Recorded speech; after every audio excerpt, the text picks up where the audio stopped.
Okay.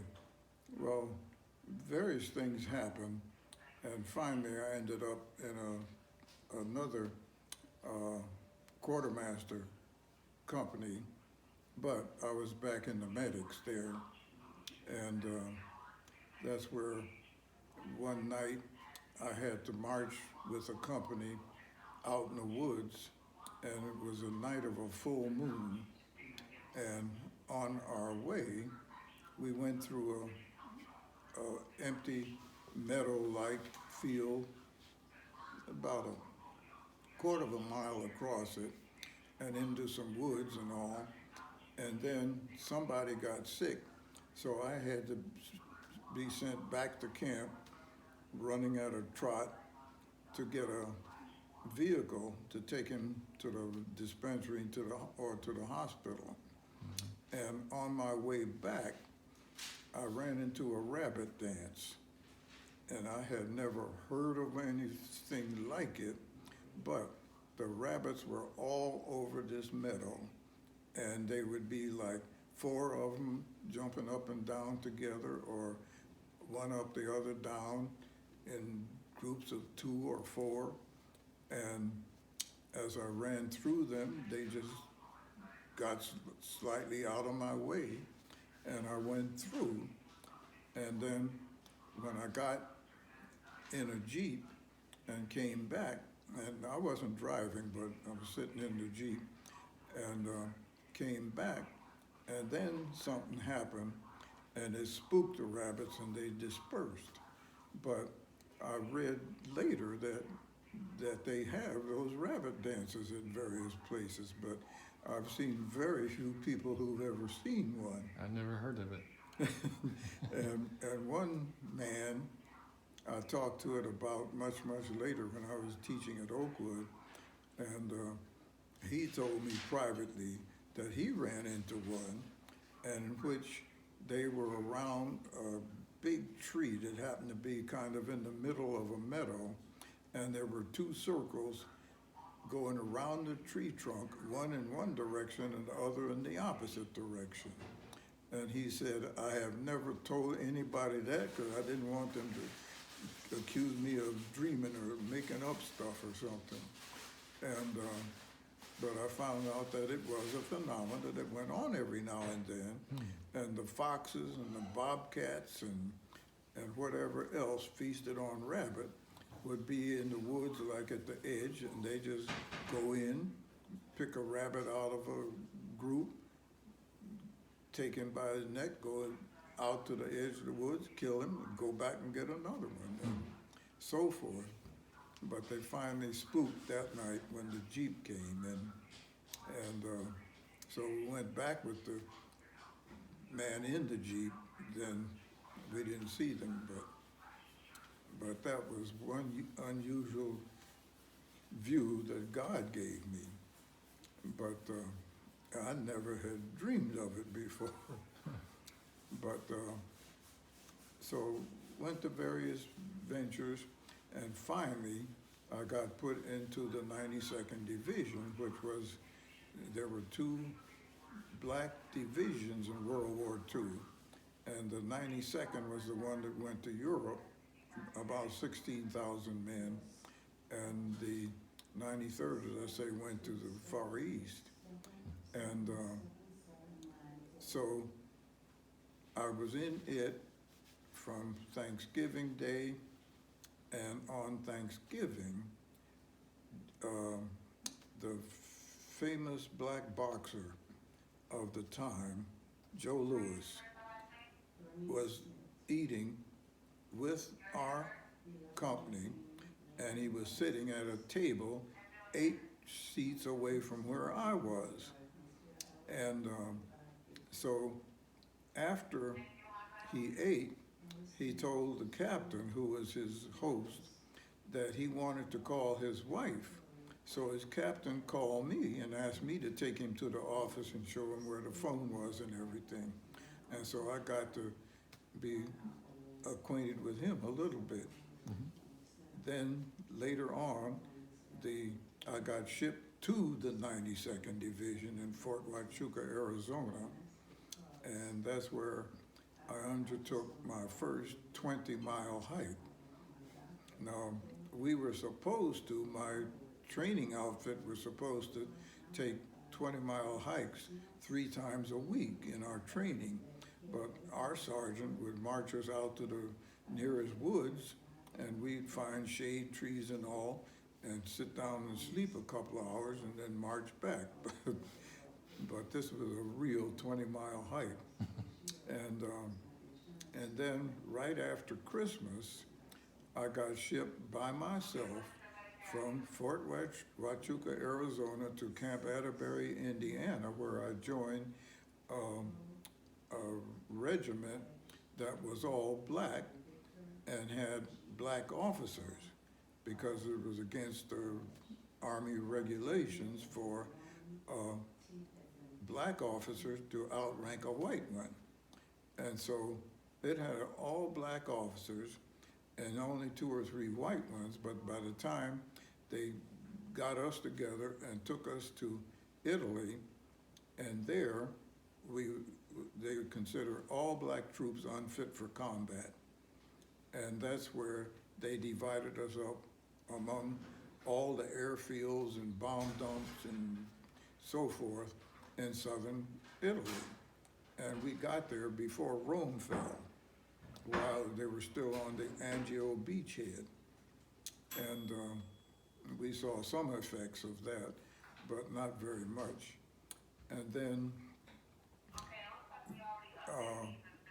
after D-Day, when there were 4,000 troops killed, then they said, well, we're killing all these white folks, we need to kill some black ones too. So then they said, well, we were fit for combat, and put us in to fight without any special training. And that's when I ended up in this little village called Soma Colonia on a kind of a hill top, and it was in a kind of mountainous section near the Po River Valley of Italy.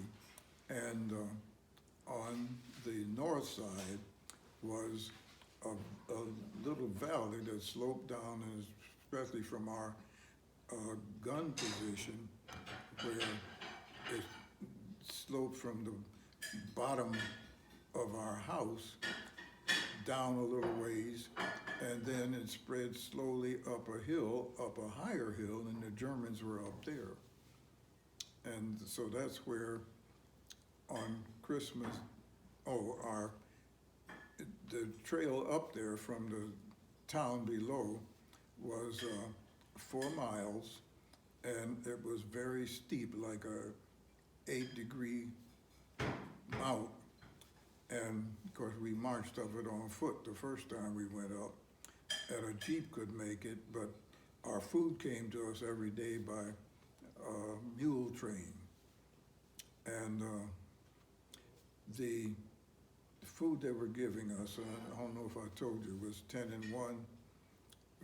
And I served the food on plates because I used the silverware and dishes that were in the house. And I told you how I washed them and so forth. And so our Christmas dinner didn't get to us till after sundown on Christmas Day.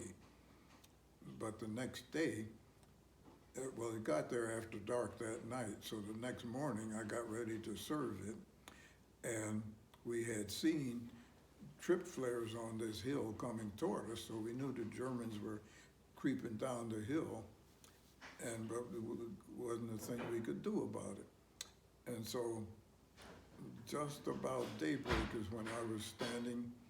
I brought some water in to be heated so I could wash the dishes, and I was standing facing a window that was facing the Germans, and I think I mentioned before that the only weapons they could use were mortar shells, and one 20-millimeter mortar shell hit the window and just burst through and just peppered me all over. It made the frame around the window, took that out of solid stone, and peppered me all over. And that's when I finally realized I was about to die from loss of blood and and so forth. And I started trying to pray, and the Spirit kept telling me, it's too late. You can't pray now. You should have prayed last week, but it's too late now. And I started really feeling in despair, and I had to dress my sergeant's wounds with my left hand and my teeth, and so forth. And finally, a voice said to my ear, I didn't hear this one, but it just told me, your sins are forgiven. And I was at relief and didn't care then whether I was dead or alive. It didn't make any difference. And the three of us had decided that, as most of our troops did, because there were 41 black troops in the town, only one got saved, the rest were killed, and as this German corporal that I could talk to in Italian, he said most of them commit suicide because we knock on a door and they open the door and jump out with a gun. By the time their feet hit the ground, they've been shot 10 times because we standing there with our guns trained on them. And so he said they're just committing suicide. So I persuaded the two guys with me that I said, they're gonna kill us. None of our weapons would work because a shell had hit the upstairs of the house and put plaster all over the place, plaster dust and all. So all our guns needed cleaning and so forth. But anyway, we walked to the door, and what I said is that when they come after us, instead of us trying to throw hand grenades left-handed through that doorway, which we might hit the door jamb and bounce back, kill us fast as the Germans would, I said, we will give up. They will put us up against that wall and shoot us, and that's the only pain we will feel. And so the guys finally agreed. And of course, their faces were just grim and so forth. And when I got out there, I looked into the muzzles of 5 guns, and I realized that if I got shot, I was ready to die. I was straight with Jesus, and that a split second after I was dead, whether it was 10 minutes or 100 years, would go by in my mind just like that. So I said, I'm about to see Jesus. And I started smiling. And the way I knew I was smiling, because this side of my face was one big scab. And so what I did was to, when I realized I was smiling, and I didn't care whether they shot me or not. And I was almost disappointed when he said he's gonna make us prisoners instead. I really didn't know what was ahead of me. But a day or so later, they lined us up and put us in there were 3 German squads, and we were in the middle one, and there had been another company, but it had gotten hit with a fuselage of shells because our artillery spotter had recognized that he was just about surrounded, and so he asked his buddy, who was in charge of the artillery, to put a barrage right on him. And of course he hesitated for a while, but finally was ordered to do so, and he died that day.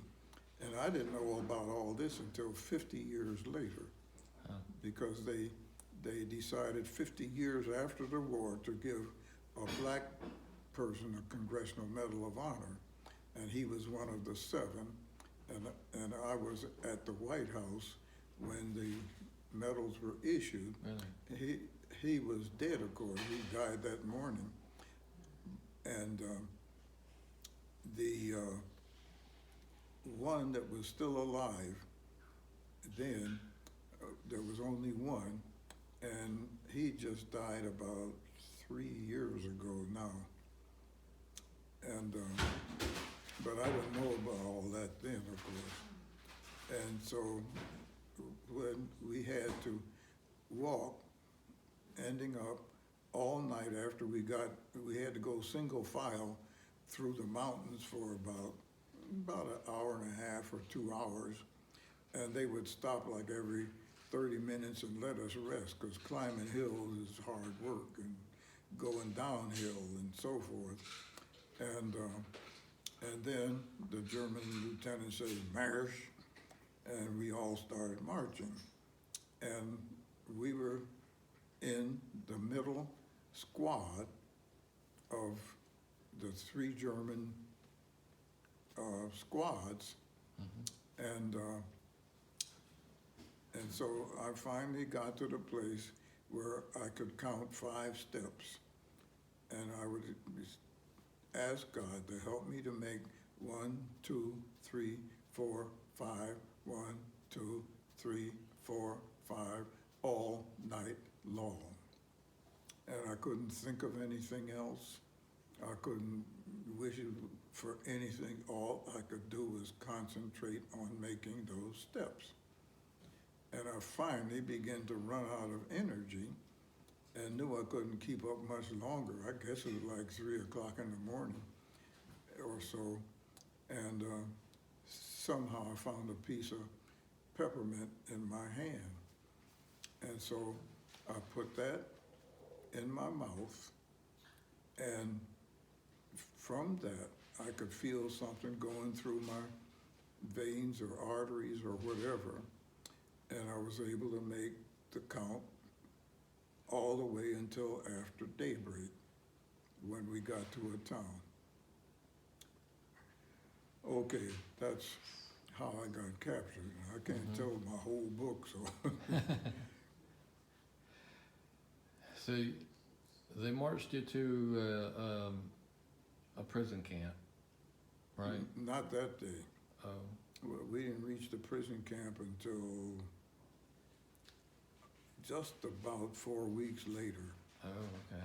Because one time, that night, we just marched into, at the edge of town, there was a slightly inclined walk that led into a basement.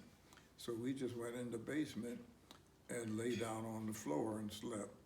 And I saw a baby blanket that somebody had used under their car, because it was all full of grease spots and dirt and everything. And I lay down on it and went sound asleep. And then when I woke up in the morning, they had captured 9 guys from another section of our men. And there was a guy I knew there, and he didn't even have on a field jacket. So I gave him my baby blanket. That's what he covered up with until he got some more clothes. And then later that day, they took us through the town to the other end of town, where there was a round tower right beside a castle. It was on one end of the castle. And so they put us in there, and there were 4 Italian men who were very silent and everything, dressed in blue coveralls. And I think they were from some kind of lunatic asylum or something like that. And all of us were in there. We'd had nothing to eat. On the way through town, the women in the town had gathered in the streets and spit in our faces, because they said, "These are the men who have bombed you." In other words, we were not part of the Air Force, but they made believe we were. And so they just spitting on folk and saliva running all down their faces. But every time they got ready to look at my face, all this scab scared them. And I saw 2 or 3 of them almost choke on their saliva. They were about to, and I didn't get spit upon. But so we stayed there till the next day, and by dark that day, I went through all my pockets, and I had at least a half of something to give to everybody there. I think there were like 23, counting the 4 Italians. And so, like I had a package of, we call them crackers, but they were made of graham flour or something. And so I gave each person a half of one. And I had one Hershey bar with 6 sections. So I broke it up into 6 pieces and so forth. So I gave everybody a mouthful, and that was all we had until the next morning. They fed us some rations. And then we walked about 8 or 10 miles, and they put us in a stable that had horses in it, and some cows, and manures all over the floor, dried up and so forth. And there was a water faucet right outside the door. And that's where we stayed for about 3 or 4 days. And we could hear American planes flying over. But, and so they gave us some food there. And then I noticed these round, I thought they were daubs of manure or something. I don't know what they were. I thought at first they were stones, and I kicked one of them, and it was not the substance of a stone. And so finally, I took one of them and broke it open, and it was bread. And so I took it out and ran water over it from the faucet and ate some of it. And the guy, man, you eating that nasty stuff? And after a while, all of them started disappearing. And then, so we stayed there about a week, and then they put us on a truck on the next part of the journey. And I was sitting up on the edge of the truck, and on the sideboard. And after a while, it got very uncomfortable. And so an Italian was sitting under my feet, lying flat on his stomach right under my feet. So I tried to move him and tell him to move over so I could sit down, and he said, So finally I eased off the back of the truck and sat down on his back. And I rode there the rest of the night. And it seemed like all of a sudden I smelled a hot coconut cake coming out of an oven. And I just got a little whiff of it, and it really made me hungry. And then after a while, every now and then I smelled something that smelled like it was rotten.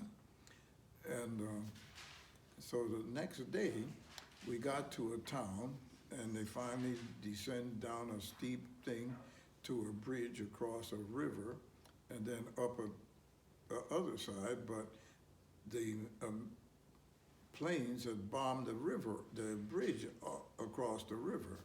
So they had to back up and put us all in one big room right near the waterfront, and there was nothing in the room except one drawer out of a chest was sitting in the room. It was sitting upside down with the bottom up.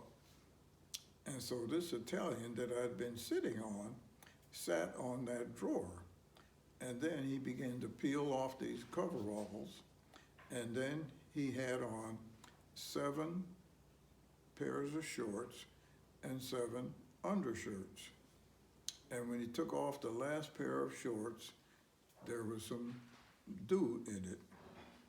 And so he shook it out on the floor and kind of wiped himself and put it back on, put all the stuff back on, put it up under the box, put the rest of his clothes on, and sat down on it. And the rest of us, to go to the bathroom, we had to knock on the door, and the guard would let us go out, and this thing was right near the riverbank where there were some tall river weeds and so forth.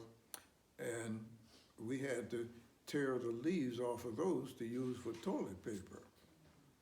And it was hard.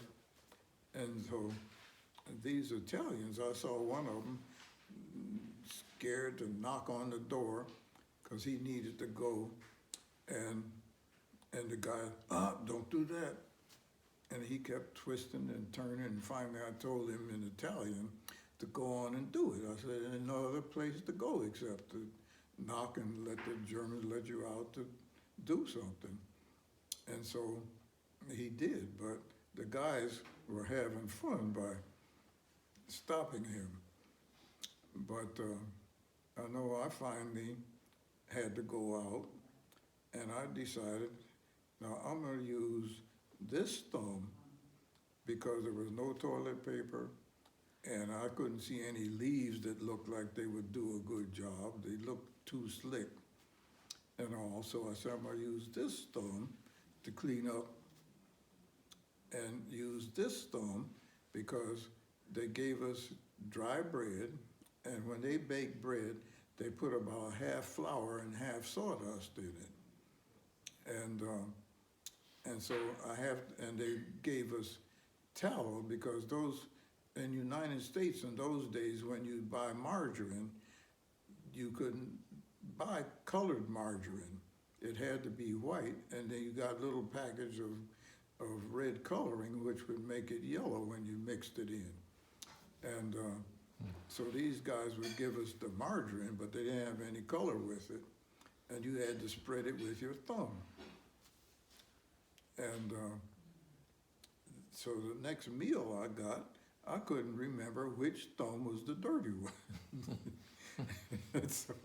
and so I still don't know to this day whether I used the right one or not.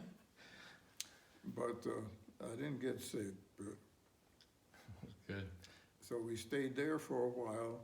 Then we got on trucks and went another distance to a schoolhouse. It had 4 classrooms and some office space, and that's where we were. And they gathered 4 or 5 more truckloads of troops until there were like 40 or 50 of us in the schoolhouse. And I got interrogated by a first lieutenant. He was German, but he had spent 7 years in the United States before the war. So he spoke perfect English, and all we were supposed to do by law is give our name, rank, and serial number. And he kept asking me who my company commander was, and I refused to tell him.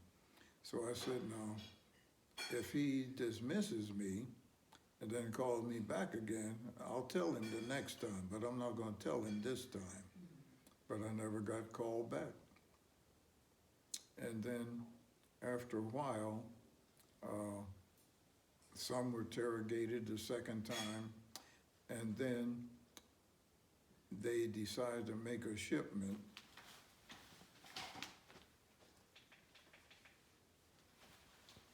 into Germany, and they loaded up all the trucks, and there were a bunch of Germans going home on leave, and so they would put the prisoners in the forepart of a truck, and the backs of them were covered with canvas, and then the Germans going home in the front, in the rear end, so they'd be out first. But when they got all through, there were, I think, 12 of us who couldn't get on the truck. And so we were there for 4 days during a big snowstorm. And so 4 days, and they fed us 2 meals a day, what they gave us. And those were memorable days. It just snowed constantly. And I just remember one guy sing off tune a part of the Star Spangled Banner. And